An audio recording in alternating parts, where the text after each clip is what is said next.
அஸ்ஸலாமு அலைக்கும் வரஹ்மத்துல்லாஹி வபரகாத்துஹு. நாளும் ஓர் அமுதமொழி.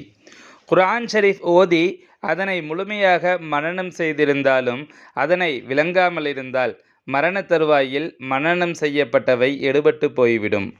குர்ஆன் ஷரீஃபை மனனம் செய்வது முக்கியமல்ல, ஹக்கை விளங்க வேண்டும், அதுதான் முக்கியம். ஈரானிலிருந்து ஒரு சகோதரர் வந்திருந்தார். அவரிடம் நாம், தாங்கள் சய்யிது வம்சத்தை சார்ந்தவரா என்று கேட்டோம். அதற்கு அவர், நான் சய்யிது வம்சத்தை சார்ந்தவன் அல்ல, நான் சய்யிது வம்சத்தாரின் ஊழியன் என்றார். சய்யிதுமார்களின் ஊழியர் என்பதில் எவ்வளவு சந்தோஷமுடையவராக இருக்கின்றார் அந்த நல்ல மனிதர். எங்கள் பாட்டனார் ஸல்லல்லாஹு அலைஹி வஸல்லம் அவர்கள் வாழ்ந்த புனித மக்காவும் வாழும் புனித மதீனாவும் வஹாபிகளின் ஆட்சியின் கீழ் இருந்து வருவது குறித்து மிகவும் வேதனையடைந்து வருகின்றோம். இந்நிலை மாறி சுன்னத்துல் ஜமாஅத்துடைய ஆட்சி அங்கு அமைய வேண்டும் என ஒவ்வொரு கன நேரமும் துஆ செய்து வருகின்றோம்.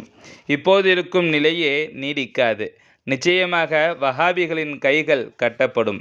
கம்பீரமாகவும் பிரகாசமாகவும் இருந்த கபர் ஷரீஃப்களை உடைத்துவிட்டு சிறிய ஒளி வெளிச்சத்தில் கபர்களை வைத்திருப்பது மிகவும் வேதனையளிக்கின்றது.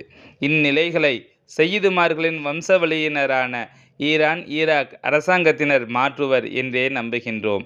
சங்கைமிகு ஷேக் நாயகம் குதுபுஸ்ஸமான் ஷம்சுல் உஜூத் ஜமாலியா அசையீத் ஹலீல் அன் மௌலானா அல் ஹசனியுல் ஹுசைனியுல் ஹாஷிமி நாயகம் அவர்களின் அமுத மொழிகளிலிருந்து